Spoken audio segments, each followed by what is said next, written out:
Hi, and welcome to a response video of sorts to my good friend, film blogger Sam, who I would say recently, but it was weeks ago now. This is how long it's been in the planning. Talking about the greatest year in the history of cinema. And I said to him I would do a response video, and I would do it on this year. Now you can see from the title that I've picked 1957, but in truth, you kind of pick any year as it goes, including 2019. Any year goes as far as this, but when I started to do a bit of research into this, I kind of was a bit blown away by the films that were in this year. So by way of kind of incredulity, let's list some of the films that didn't make my top 5 list and some that I haven't seen. Films that I haven't seen: Throne of Blood by Akira Kurosawa. I haven't seen Nights of Siberia. I haven't seen Night of the Demon. These are all films that I actually own and should probably get round to watching. Some might even say I should have watched them before I made this video. But anyway, such is the evolving nature of watching films and enjoying films. There's always more left to discover. So what does make my top 5? Well, as it turns out, they're nearly all Criterion releases. Now, this wasn't by design. I would have loved to have put in an indicator release like Night of the Demon. Probably would have been the one to make that list. But at number 5, The Cranes Are Flying. So this is a Russian film about a man who goes off and goes to war and leaves his bow there, and basically it tells a bit of a dual story for some of it, where it talks about his life in the war, it talks about her life at home, but really it centralises on the female character at home and how she copes with her love being away, and what way her life is privy to turning out. So as her worry of what happens, her man is at war, then so people pity her or try to look after her or try and take control of her life. And I must admit, if you've seen me watch this video of this, I thought it was a very good film without being great, but it's one of those films that kind of stuck around with me a little bit, and I watched it again and I liked it even more. The Cranes Are Flying is a great example of war cinema, especially told from that female perspective of the person left at home, and is a great film for you to watch. Next one up is by one of my favourite directors, even though I have only seen 4 or 5 of his films out of his 19 that I think that he did. It was the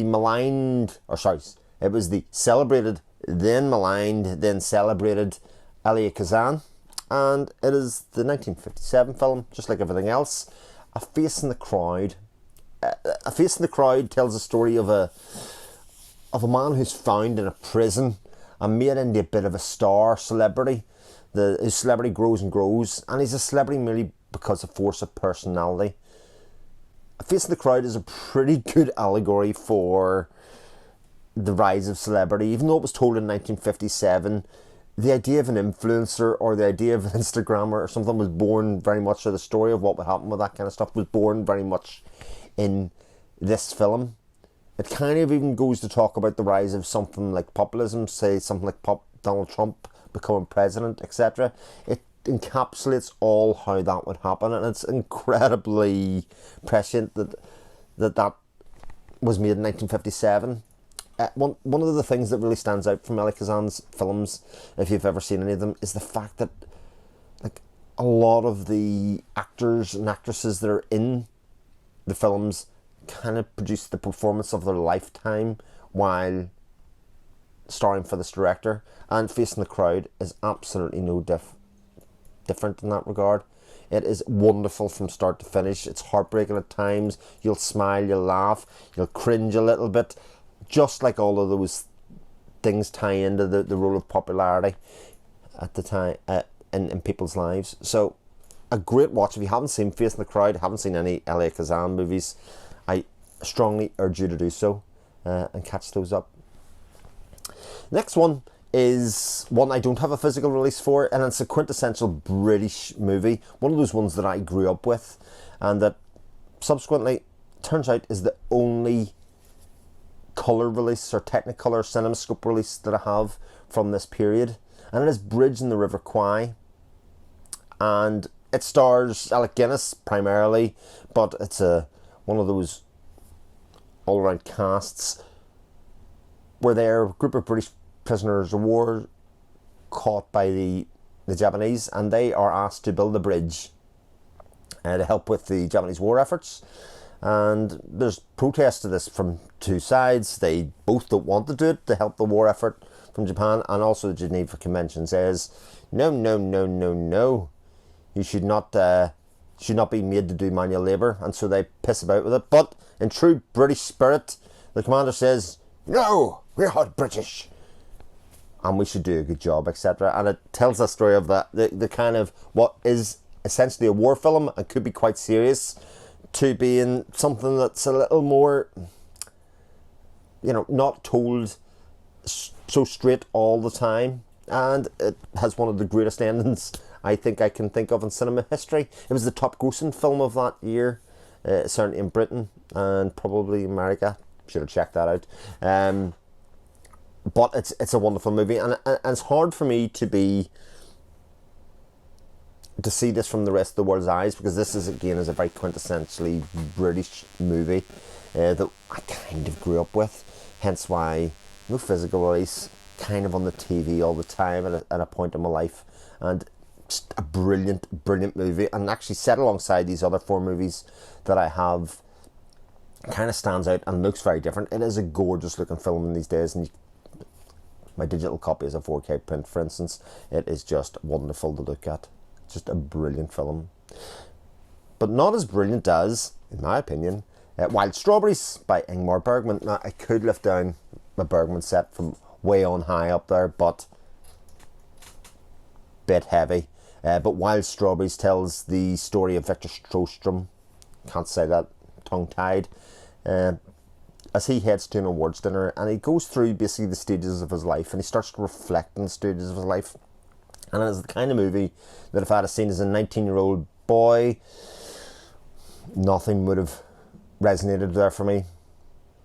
But when you become responsible for other people, you experience through more life, you start to see the mortality of other people around you.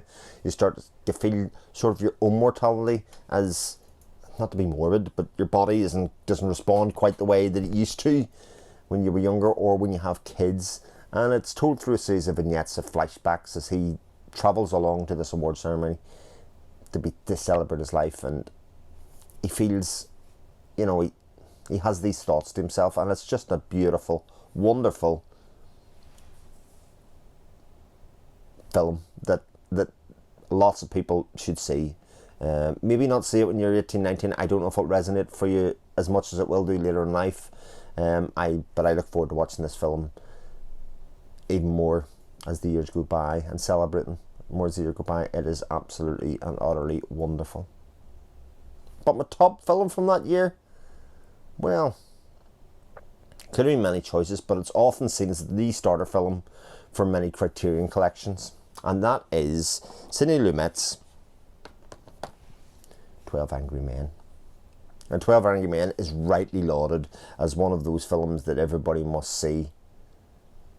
Henry Fonda, I'd say leads, but he's one of a group of 12 jurors that basically decide the fate of a person in this film. And while that's been seen and done many, many times in film and cinema, it is rarely done like this, where the focus is on the 12 people in the room and on their relationships between them, what they bring to the room as far as their own motivations, their own experiences, and how they are corralled and how they come to a decision over whether somebody is guilty or not. And it is just, for a film that's told in a couple of simple sets, in maybe a straightforward manner where they just let people be people, it is one of those films that is utterly gripping from start to finish. And that's my list for 1957. I encourage you, if you're any part of the community, or even if you're not, leave your list down below of the year, or give me the year that you want to put forward as the greatest year in cinema, and let me know a couple of films that go along with it. If you're part of the community and want to make a video, or if this be maybe the encouragement for you to make your first, certainly do that and make the video of what you believe is the greatest year of cinema. thanks very much for watching. I hope you've enjoyed this. You can point out some of the other films that I've missed out of the list. And take care. I'll speak to you all soon. Take care. Bye.